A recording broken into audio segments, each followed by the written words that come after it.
사도신경 고백하심으로 새벽기도에 시작하도록 하겠습니다. 전능하사 천지를 만드신 하나님 아버지를 내가 믿사오며 그 외아들 우리 주 예수 그리스도를 믿사오니 이는 성령으로 잉태하사 동정녀 마리아에게 나시고 본디오 빌라도에게 고난을 받으사 십자가에 못 박혀 죽으시고 장사한 지 사흘 만에 죽은 자 가운데서 다시 살아나시며 하늘로 오르사 전능하신 하나님 우편에 앉아 계시다가 저리로서 산자와 죽은 자를 심판하러 오시리라. 성령을 믿사오며 거룩한 공회와 성도가 서로 교통하는 것과 죄를 사하여 주시는 것과 몸이 다시 사는 것과 영원히 사는 것을 믿사옵나이다. 아멘. 찬송가 292장 찬양하겠습니다.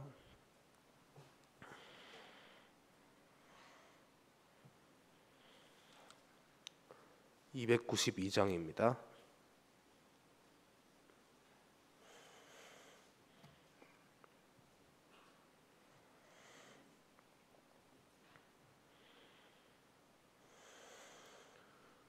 주 없이 살 수 없네 죄인의 구주여 그 귀한 보배 피로 날 구속하소서. 구주의 사랑으로 흘리신 보혈이 내 소망 나의 위로 내 영광 됩니다.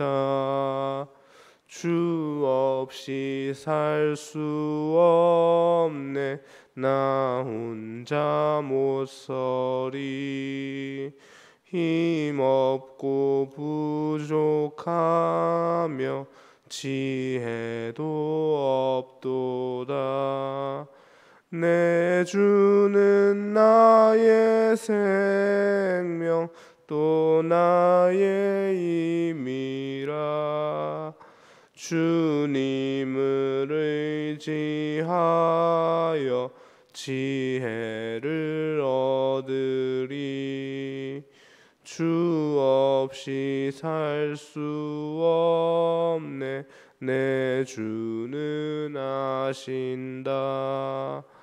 내 영의 깊은 간구 마음의 소원을 주밖에 나의 마음 네 알아주리요. 내 마음 위로하사 평온케 하시네.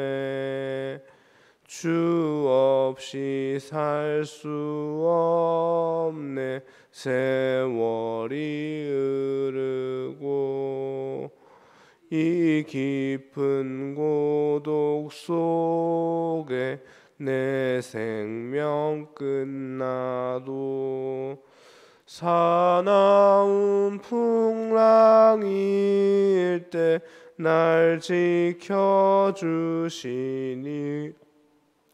내 곁에 계신 주님 늘 힘이 됩니다. 아멘.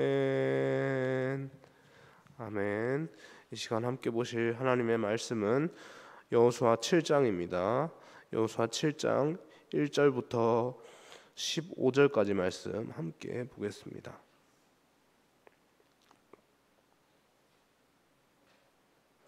여호수아 7장 1절부터 15절까지 말씀입니다.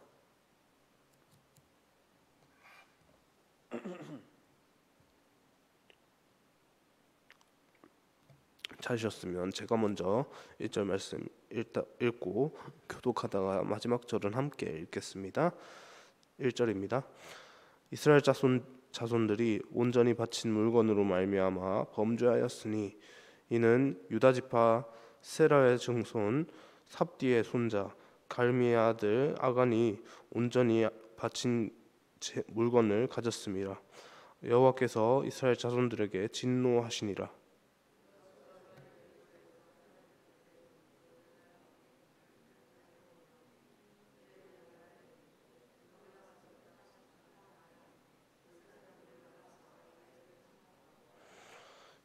여호사에게로 돌아와 그에게 이르되 백성을 다 올라가게 하지 말고 이 3천 명만 올라가서 아이를 치게 하소서.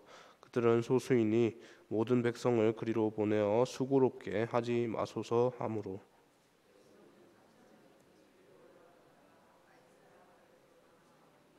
아이 사람이 그들을 36명쯤 쳐 죽이고 성문 앞에서부터 스바림까지 쫓아가 내려가는 비탈에서 쳤으므로 백성의 마음이 녹아 물같이 된지라.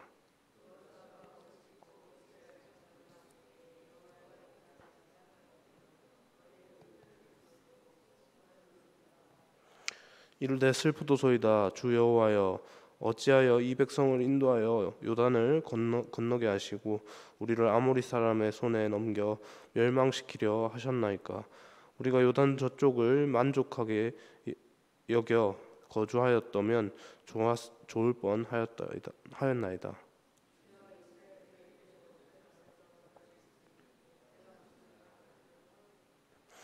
가나안 사람과 이 땅 모든 사람들이 듣고 우리를 둘러싸고 우리 이름을 세상에서 끊으리니 주의 크신 이름을 위하여 어떻게 하시려 하나이까 하니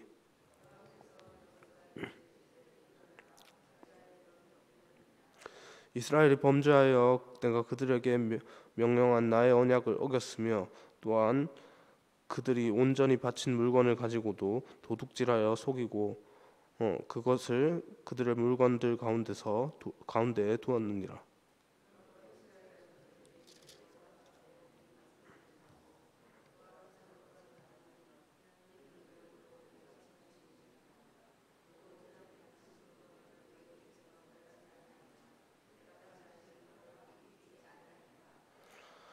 너는 일어나서 백성을 거룩하게 하여 이르기를 너희는 내일을 위하여 스스로 거룩하게 하라.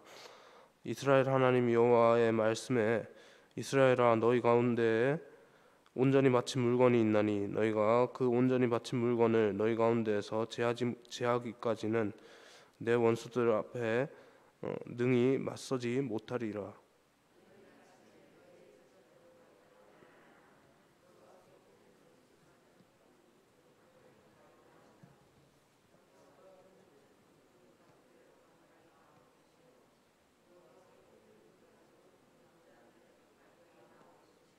함께 보겠습니다. 온전히 바친 물건을 가진 자로 뽑힌 자를 불사르되 그와 그의 모든 소유를 그리하라. 이는 여호와의 언약을 어기고 이스라엘 가운데 망령된 일을 행하였습니다 하였다 하라. 아멘. 어제 본문에서 여리고성이 무너지고 이스라엘 백성들은 큰 승리를 거두었습니다. 그들의 현실로서는 상상할 수도 없는 엄청난 큰 승리였죠.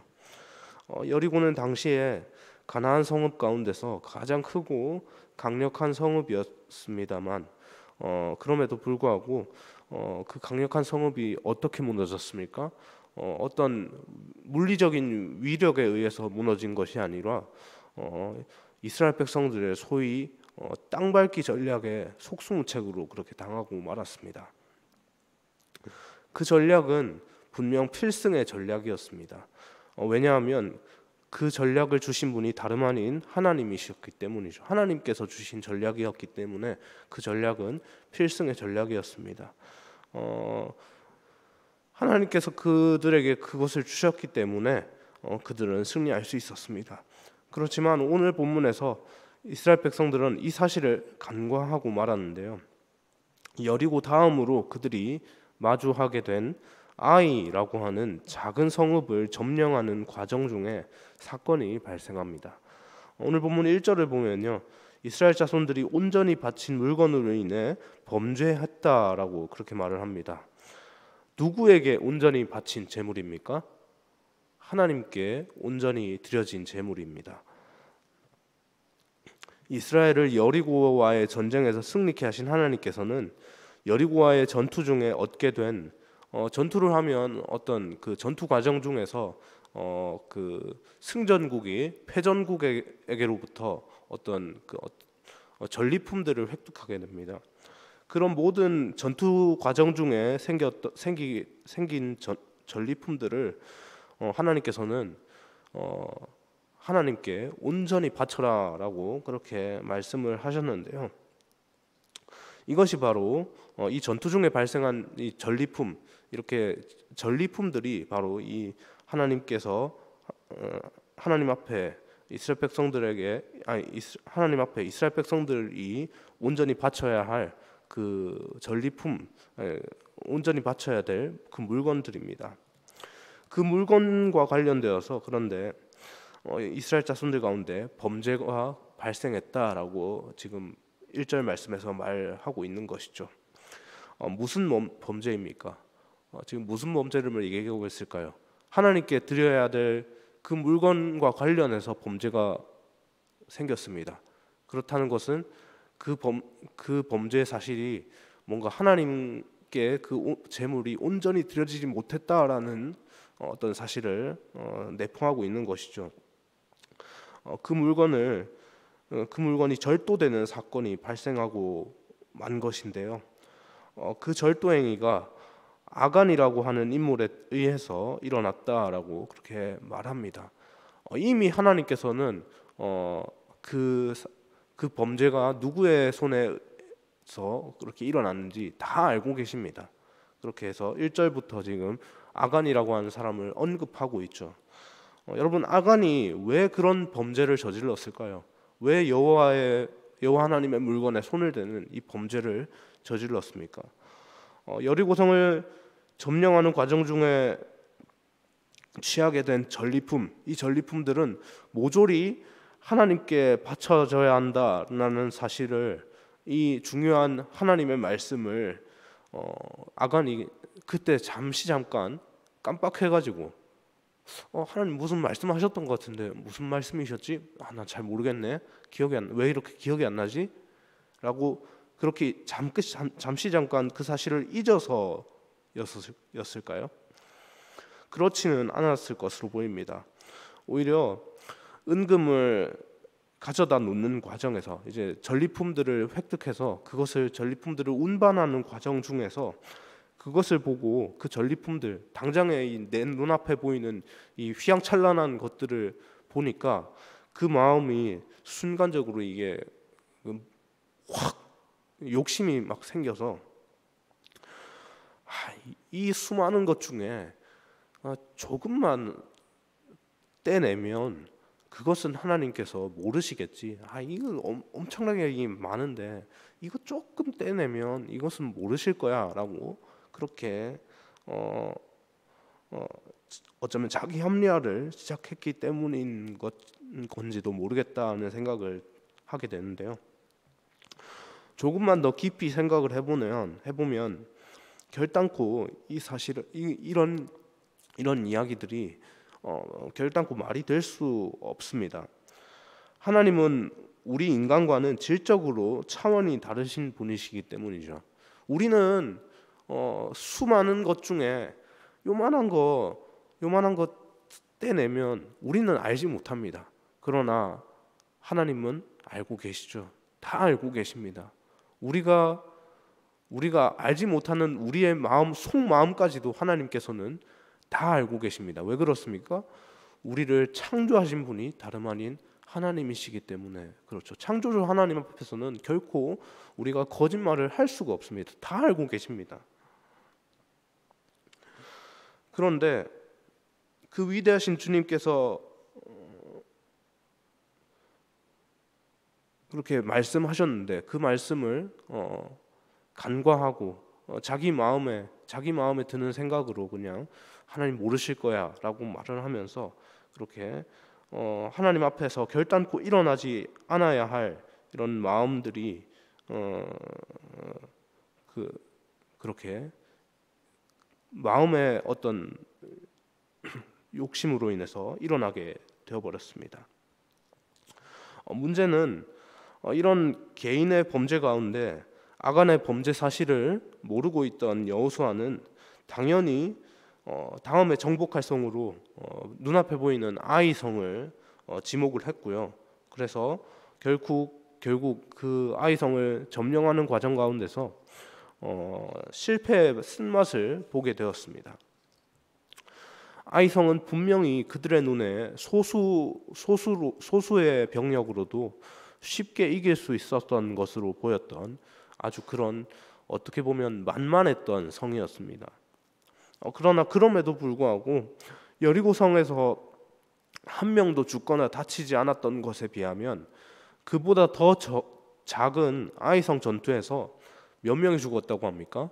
36명, 36명이 죽고 그 외의 군사들이 더 다치고 말았다는 사실을 볼 수 있습니다. 그들 가운데 이 사실은 적잖은 충격을 주었는데요.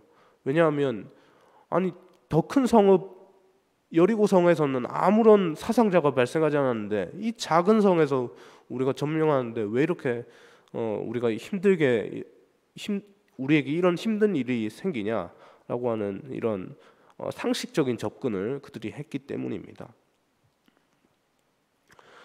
이렇게 도무지 이해할 수 없는 패배를 당했던 여호수아는 하나님 앞에 어떤 모습으로 나아갑니까?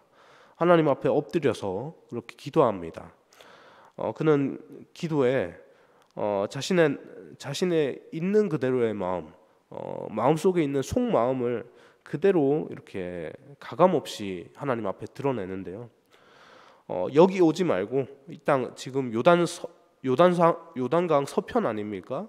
요단강 건너서 서편에 있는데 요단강 서편에 있지 말고 요단강 동편에 우리가 가나안 땅 들어와서 요단강 동편의 땅을 점령했던 그 땅에서 그대로 머물러 있었으면 좋았을 텐데 왜 이리로 하나님께서 인도를 하셨냐라고 그렇게 막 따지듯이 기도를 합니다. 그렇게 하나님의 이름은 우리와 약속을 하신 그 신실하신 하나님의 그 이름은 어떻게 되는 거냐라고 하면서 그렇게 따지듯이 기도하는 것 같기도 한데요. 그렇게 기도하기 시작하자 하나님께서는 이스라엘의 범죄한 사실을 여호수아에게 말씀해 주시고 그 사실을 깨닫게 하시는데요. 무엇이 잘못된 겁니까? 그들에게 있었던 잘못이 무엇입니까? 가장 먼저는 우리가 방금 전에도 보았던 1절부터 언급되었던 그 아간의 잘못, 하나님 앞에서 드려진 것에 손을 댄 것이 잘못되었습니다. 그리고 또 뿐만 아니라 그 손을 하나님 앞에 드려진 제물에 손을 댄 것뿐만 아니라 자기들의 힘으로 여리고성을 정복한 듯이 너무나도 자만스럽게 아이성도 점령하고자 했던 그 자만심에 대한 이야기도 하나님께서 짚고 넘어가시는데요. 그들이 점령했던 여리고에 비하면 아이는 정말 별거 없다라고 볼 수 있습니다. 그래서 그들의 마음에도 우리가 가나안에서 제일 잘 나가는 여리고를 물리쳤으니까 여리고도 저렇게 우리 앞에서 저렇게 무너졌는데 그에 비하면 아이는 아무것도 아닌데라고 하는 그런 생각들을 하면서 그렇게 나아갔습니다. 이런 말도 안 되는 생각입니다. 어떻게 보면 왜 말도 안 되는 생각입니까? 이스라엘 백성이 그들 스스로 여리고를 무너뜨린 것이 아니기 때문이죠. 그들이 어떤 여리고를 무너뜨리는데 어떤 힘을 썼습니까? 결코 아니었습니다. 어제 보았던 여리고성 점령하는 과정 중에 그들이 했던 것은 무엇입니까? 단지 성 밖을 매일 한 바퀴씩, 마지막 날은 7바퀴씩 그렇게 7일을 돈 것밖에 없습니다. 그렇게 일주일 동안 성 밖을 돈 것밖에 없는데 그 강대했던 여리고성이 무너졌습니다. 그 성 밖을 돈 그들의 어떤 발걸음 때문에 그 여리고성이 무너진 겁니까? 결코 아닙니다. 하나님께서 행하셨기 때문이죠.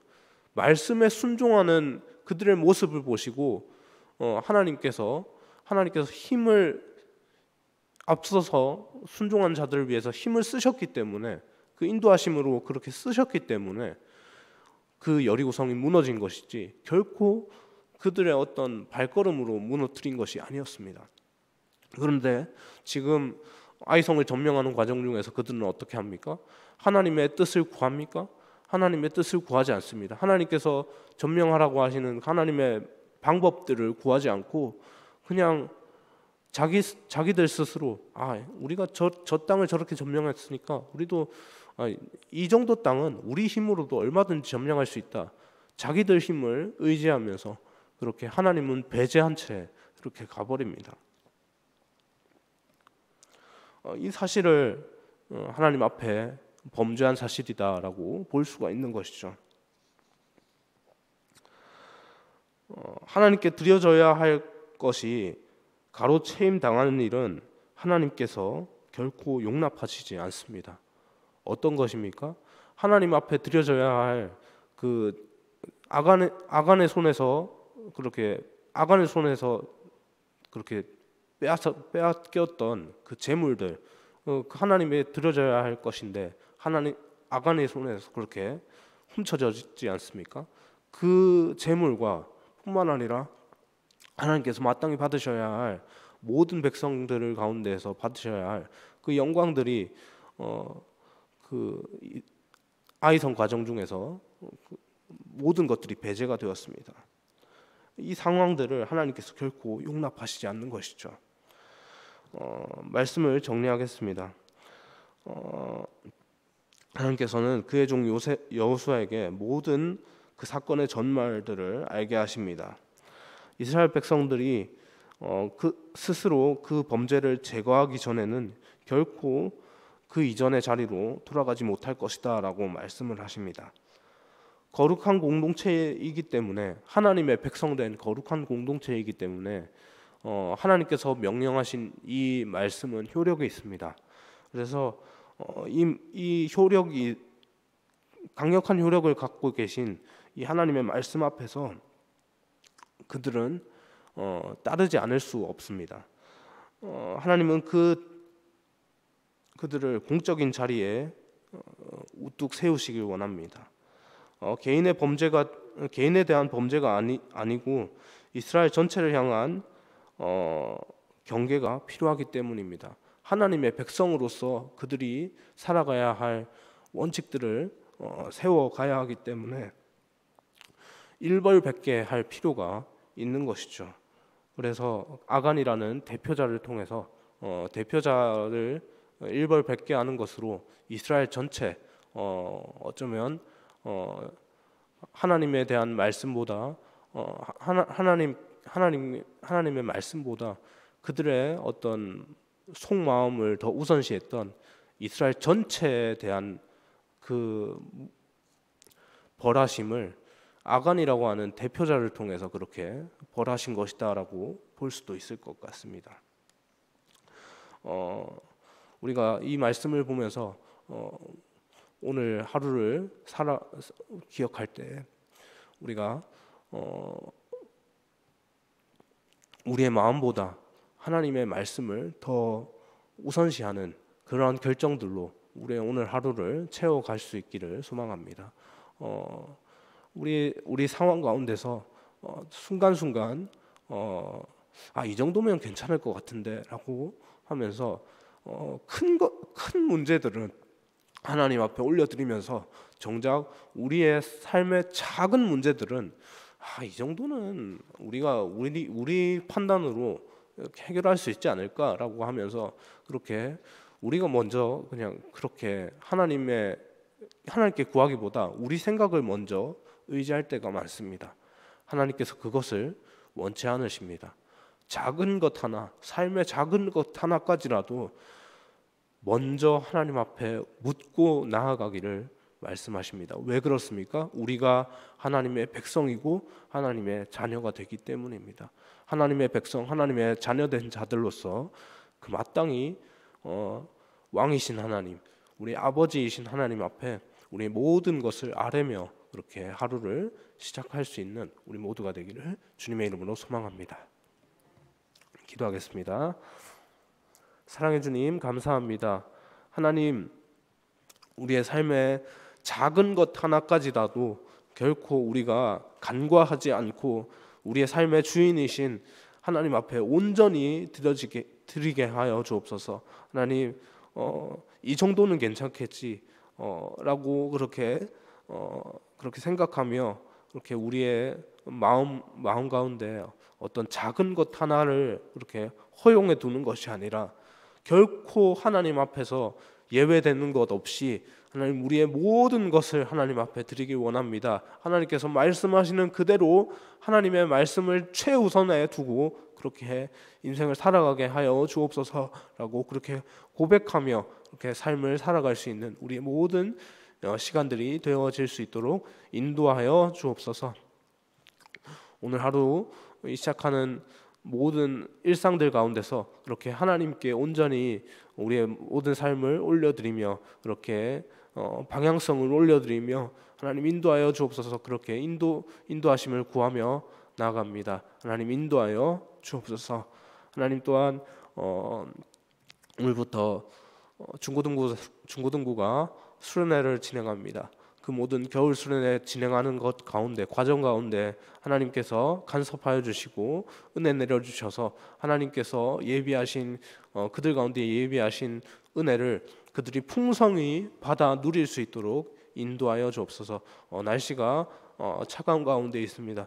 그 추운 날씨 속에서도 하나님 몸 상하지 않고 하나님께서 주시는 은혜 마음껏 누리며 그렇게 지내고 건강하게 돌아올 수 있도록 하나님 은혜를 내려 주옵소서.